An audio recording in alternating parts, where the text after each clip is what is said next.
Hello girls. अब हम पढ़ने जा रहे हैं नैतिक निर्णय। यह नीति शास्त्र पेपर की एक श्रृंखला का ही हिस्सा है। सबसे पहले हमने पढ़ा नीति शास्त्र क्या है, उसका स्वरूप क्या है, क्षेत्र क्या है। उसके बाद हमने पढ़ा नैतिक शब्द क्या है, कौन कौन से हैं, उनका संबंध किन से है। उसी अगली कड़ी में आज हम पढ़ने जा रहे हैं नैतिक निर्णय। क्या होते हैं नैतिक निर्णय? ऐसे प्रत्येक वाक्य को नैतिक निर्णय कहा जा सकता है जिसके द्वारा कर्तव्य का बोध या ज्ञान कराया जाता है, या यूं कह सकते हैं दूसरे शब्दों में व्यक्ति के आचरण अथवा चरित्र अथवा स्वयं व्यक्ति का मूल्यांकन किया जाता है। तो अब भाई क्या हुआ नैतिक निर्णय? नैतिक निर्णय हुआ हमारे ऐसे निर्णय हम किन के बारे में देंगे? ऐच्छिक कर्मों के बारे में। और ऐच्छिक कर्मों के बारे में निर्णय हम किन शब्दों के द्वारा देंगे? नैतिक शब्दों के माध्यम से। नैतिक शब्दों के माध्यम से हम क्या करते हैं? व्यक्ति के कर्मों का अथवा उसके चरित्र का मूल्यांकन करते हैं। उसके द्वारा जो निर्णय आता है वह निर्णय क्या होता है? नैतिक निर्णय। उस नैतिक निर्णय में क्या होता है? या तो उस किसी मनुष्य के कर्तव्य का बोध होता है अथवा उसे कर्तव्य का ज्ञान करवाया जाता है, या व्यक्ति के आचरण, चरित्र या स्वयं व्यक्ति का मूल्यांकन किया जाता है। अब यहाँ प्रश्न आता है नैतिक निर्णय और कानूनी निर्णय में क्या अंतर होता है? क्या दोनों एक ही होते हैं या दोनों अलग अलग होते हैं? तो सबसे पहली बात, नैतिक निर्णय कानूनी निर्णय से अलग होता है। कानूनी निर्णय का मानक ही आदर्श राज्य का कानून होता है, अर्थात या यूं कहें नैतिक निर्णय पूरी तरह से कानूनी निर्णय से अलग होता है। कानूनी निर्णय का आधार क्या होता है? किसी भी राज्य का कानून होता है। हालांकि दोनों में ही आचरण का मूल्यांकन होता है, लेकिन कानूनी निर्णय का मानक क्या होता है? राज्य का कानून। जैसे इसको एक उदाहरण के द्वारा समझते हैं। एक न्यायाधीश, जज अगर कोई निर्णय लेता है तो वो निर्णय क्या है? कानूनी निर्णय। वह क्या करता है? अभियुक्त का आचरण राज्य के कानून के विरुद्ध है तो वो कहेगा उसे अनुचित, और राज्य के विरुद्ध नहीं है तो वो उसे उचित कहेगा। लेकिन नैतिक निर्णय का मानक राज्य का कानून नहीं होता है। ऐसा हो सकता है कि कोई आचरण कानूनी दृष्टि से अनुचित ना हो, लेकिन नैतिक दृष्टि से उसे अनुचित कहा जाएगा। जैसे इसको देखिए, ऐसे समझते हैं, आपका एक अच्छा दोस्त है, आपने उसकी सदैव मदद की है, या यूं कहिए आपकी सहेली है, आपके साथ पढ़ रही है पहली क्लास से, आज कॉलेज में आए हो, आज तक उसको जब जब जरूरत हुई है किसी भी प्रकार की शारीरिक, मानसिक, आर्थिक या जो भी सामाजिक, आपने सदैव उसकी मदद की है। लेकिन आज जब आपका बुरा दिन आ गया, आप किसी परेशानी में फंस गए और उसने मदद से इनकार कर दिया, तो नैतिक निर्णय नैतिक रूप से तो अनुचित रहेगा।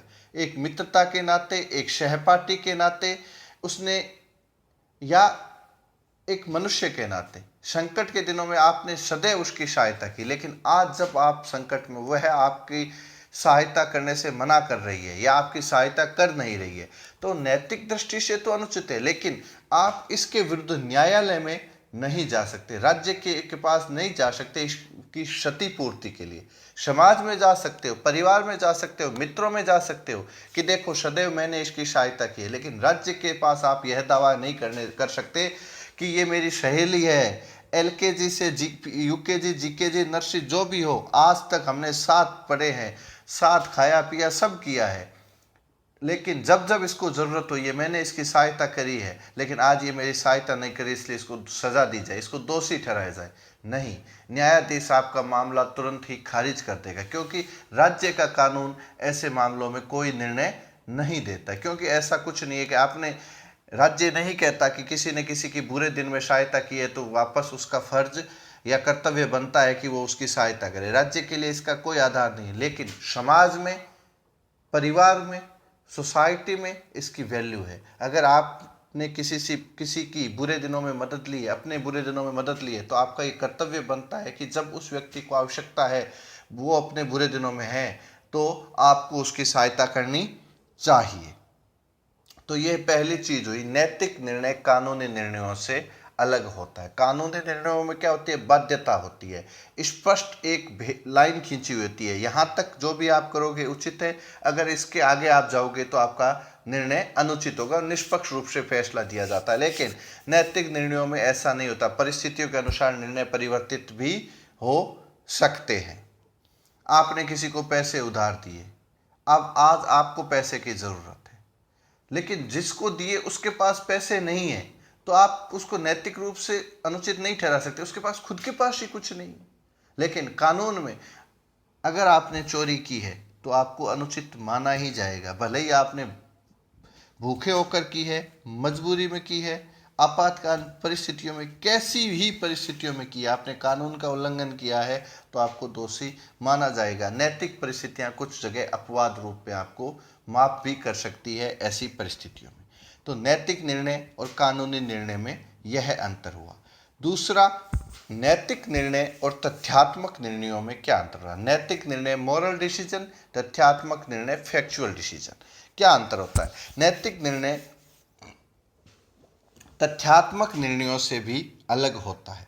तथ्यात्मक निर्णय में क्या होता है, किसी भी वस्तु से संबंधित तथ्यों का वर्णन होता है, उनका मूल्यांकन नहीं किया जाता। इसको ऐसे कह सकते हैं, जैसे एक वाक्य है, उसने अपने बड़े भाई को गधा कहा। यह क्या है, एक फैक्चुअल डिसीजन है। क्यों, उसने अपने भाई के आचरण संबंधित तथ्यों का वर्णन किया है। लेकिन जब हम कहते हैं उसका अपने बड़े भाई को गधा कहना बहुत ही अनुचित था, तो हम क्या कर रहे हैं, नैतिक निर्णय दे रहे हैं, उसके आचरण का मूल्यांकन कर रहे हैं। देखो, एक ही शब्द है, उसने, मिस्टर एक्स ने अपने बड़े भाई को गधा कहा। यहां गधे शब्द का अर्थ है एक सिंबल के रूप में लिया। जब हम किसी व्यक्ति को गधा कहते हैं तो उसका मतलब हुआ उसका आचरण कैसा था। वो आलसी हो सकता है, वो कामचोर हो सकता है, वो पढ़ने में मूर्ख हो सकता है, अल्प बुद्धि वाला हो सकता है, जिन पर्यायों के लिए गधा शब्द प्रयुक्त होता है। तो जब वो कहते हैं कि किसी व्यक्ति को कि वो गधा है, तो उसका मतलब उसके आचरण के बारे में हमने वर्णन किया है कि कैसा है, गधे शब्द से हम समझ जाते हैं। ठीक उसी तरह, लेकिन जब हम उसका मूल्यांकन करेंगे कि वो उसका बड़ा भाई था, नैतिक दृष्टि से हम उसके चरित्र का मूल्यांकन करेंगे, तो हम क्या करेंगे, नैतिक निर्णय देंगे। तो क्या कहेंगे कि एक मिस्टर एक्स के द्वारा अपने बड़े भाई को गधा कहना पूर्णतया अनुचित था। तब हम क्या कर रहे हैं, नैतिक निर्णय दे रहे हैं। तो यह हुआ factual decision and moral decision में difference, the difference between moral decision and factual decision, या यूं कहें नैतिक निर्णयों और तथ्यात्मक निर्णयों में अंतर। अब नैतिक निर्णयों को दो भागों में बांटा जा सकता है, दो वर्गों में। एक्चुअली दो क्लास है, एक क्लास, बी क्लास। अर्थात जितने भी मोरल डिसीजंस है उनको मोटे तौर पर दो भागों में बांटा जा सकता है, नैतिक कर्तव्य बोधक निर्णय और नैतिक मूल्य बोधक निर्णय। नैतिक कर्तव्य बोधक निर्णय कौन से होते हैं, वह होते हैं जिनके द्वारा हम मनुष्य के किसी कर्म को उचित या अनुचित बताते हैं और कहते हैं कि हमें क्या करना चाहिए और क्या करना नहीं चाहिए। दूसरे शब्दों में, या मतलब उसको और अच्छे से समझने के लिए हम ये कह सकते हैं, ये निर्णय मनुष्य के कर्मों के औचित्य और मनुष्य के कर्तव्य का बोध कराते हैं। अर्थात मनुष्य के जो मानवीय कर्म हैं उनका औचित्य क्या है और मनुष्य का कर्तव्य क्या है उसका ज्ञान कराते हैं। नैतिक कर्तव्य बोधक निर्णय भी दो प्रकार के होते हैं, विशेष और सामान्य। प्रथम प्रकार के या विशेष प्रकार के निर्णय किसी विशेष कर्म के औचित्य या विशेष व्यक्ति के कर्तव्य तक ही सीमित रखते हैं, और जो सामान्य प्रकार के निर्णयों का संबंध बहुत से कर्मों के औचित्य या बहुत से व्यक्तियों के कर्तव्य से होता है। इसको ऐसे समझ सकते हैं, मुझे उस दुखी व्यक्ति की सहायता करनी चाहिए, उसने जो कुछ किया वही उसका कर्तव्य है। तुम्हें उस गरीब आदमी को धोखा देना नहीं चाहिए। ये 3 वाक्य के उदाहरण लिए मैंने।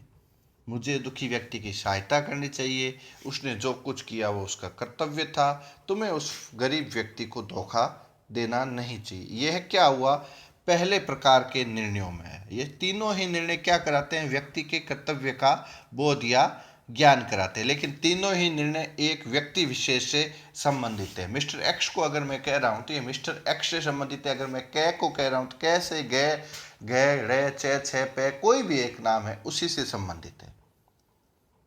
लेकिन जब मैं यह कहता हूँ हमें अपने वचन का पालन करना चाहिए, हमें सदैव सत्य बोलना चाहिए, सत्य बोलना सभी मनुष्यों का कर्तव्य है, आपत्ति काल में, संकट काल में हमें सभी की सहायता करनी चाहिए, तो यह सामान्य प्रकार के निर्णयों का उदाहरण माना जाता है।